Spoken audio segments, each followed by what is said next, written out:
রাজবাড়ীর বালিয়াকান্দি উপজেলায় অনগ্রসর জনগোষ্ঠীর জীবনমান উন্নয়ন ও তাদের আত্মনির্ভরশীল করে তোলার লক্ষ্যে দিনব্যাপী ছাগল পালন বিষয়ক রিফ্রেশার্স প্রশিক্ষণ কোর্স অনুষ্ঠিত হয়েছে।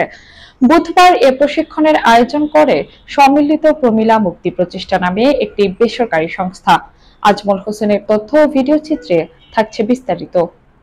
বাংলাদেশ এনজিও ফাউন্ডেশনের আর্থিক সহযোগিতায় বালিয়াকান্দি চেয়ারম্যানের মোড় এলাকায় অবস্থিত রাজিয়ার ভিলায় এই প্রশিক্ষণ কর্মশালা অনুষ্ঠিত হয়।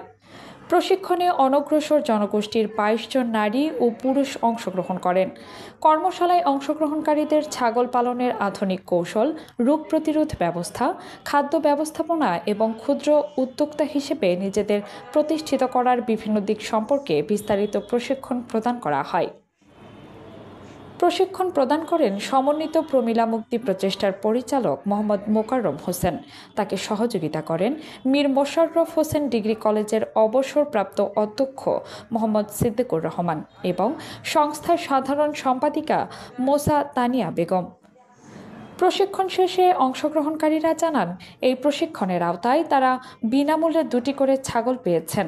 এই ছাগল পালন করে তারা বংশবৃদ্ধি ঘটিয়ে সংসারের অভাব দূর করার স্বপ্ন দেখছেন এবং এ বিষয়ে তারা এখন অনেক বেশি আগ্রহী। প্রশিক্ষণ কর্মশালা শেষে সম্প্রতি ঢাকার উত্তরায় বিমান দুর্ঘটনায় মাইলস্টোন স্কুল অ্যান্ড কলেজের নিহত শিক্ষার্থী ও শিক্ষকদের প্রতি গভীর শোক প্রকাশ করা হয় এবং আহতদের দ্রুত সুস্থতা কামনা করে ১ মিনিট নীরবতা পালন করা হয়। কাজী উপমা মিম, দৈনিক খোলা চোখ।